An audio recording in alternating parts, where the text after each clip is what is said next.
Welcome back. आज हम देखेंगे इन्फ्लेमेशन और इम्प्लांटेशन में क्या आपस में रिलेशन है। बहुत ही अहम सवाल है, ऐसे क्यों हो सकता है।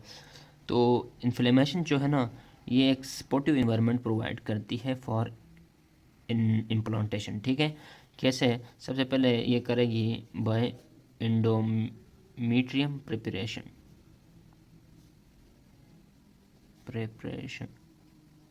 ठीक है, अब ये एंडोमेट्रियम की कैसे प्रिपरेशन करेगी? सबसे हमारे पास सिग्नल्स देगी, इन्फ्लेमेटरी सिग्नल्स आएंगे।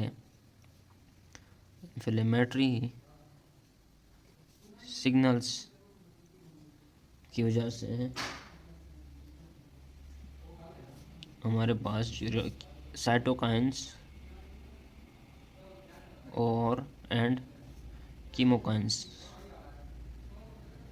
इनमें से हमारे पास कौन से होते हैं?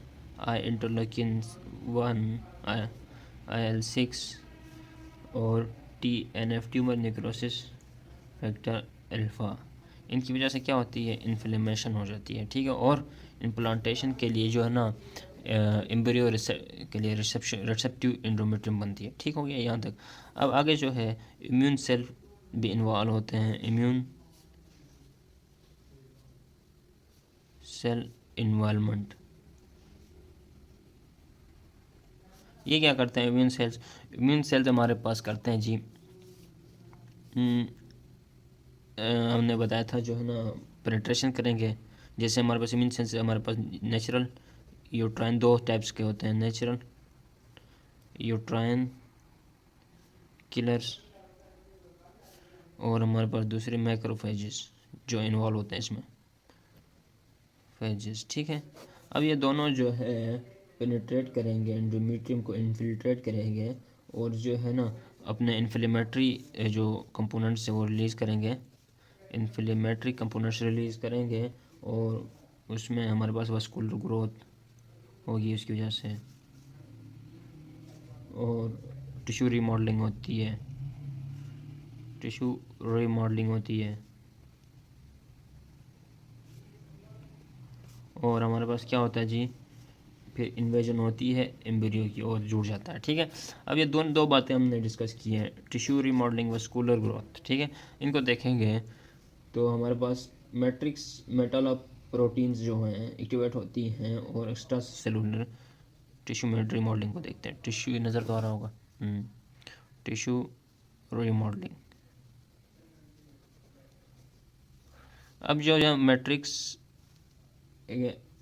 मेटालो प्रोटीनेजेस जो है ना, ये ब्रेक करती हैं, मैट्रिक्स मेटालो प्रोटीनेजेस ये ब्रेक करती हैं एक्स्ट्रा सेलुलर सेल्स मैट्रिक्स को, एक्स्ट्रा सेलुलर मैट्रिक्स को, जिसकी वजह से क्या होता है, एम्ब्रियो को इन्वेट करने में आसानी होती है। डन हो गया। अब चौथी बात हमने क्या देखी थी? मस्कुलर ग्रोथ या एंजियोजेनेसिस। इसमें क्या होता है जी, इसमें हमारे पास वेसल्स ग्रो होती हैं इन्फ्लेमेटरी मेडिएटर्स की वजह से। किसकी वजह से? इन्फ्लेमेटरी मेडिएटर्स कौन रिलीज करते हैं? Natural uterine killer macrophages. ठीक है, inflammatory mediators,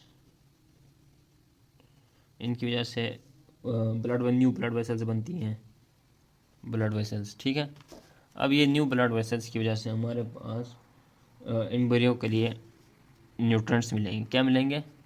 nutrients adequate amount में और ऑक्सीजन मिलेगा।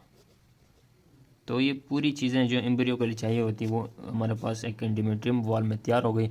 अब एंडोमेट्रियम जो है ना, बिल्कुल रिसेप्टिव हो गई है और एम्ब्रियो आके इसके साथ अटैच होगा। अब देखें, अगर ज़्यादा इन्फ्लेमेशन होती है फिर भी जो है ना मिसकैरेज हो सकता है। अगर कम इन्फ्लेमेशन होती है तो फिर भी मिसकैरेज हो सकता है। तो बैलेंस बिटवीन द इन्फ्लेमेशन होनी चाहिए। ठीक हो गया, इन्फ्लेमेटरी रिस्पॉन्स एक बैलेंस टाइप का होना चाहिए। यहाँ पर हमारे पास role of inflammation with implantation हो गया। अभी हम देखेंगे आगे development of cells involve in acute and chronic inflammation. ठीक है।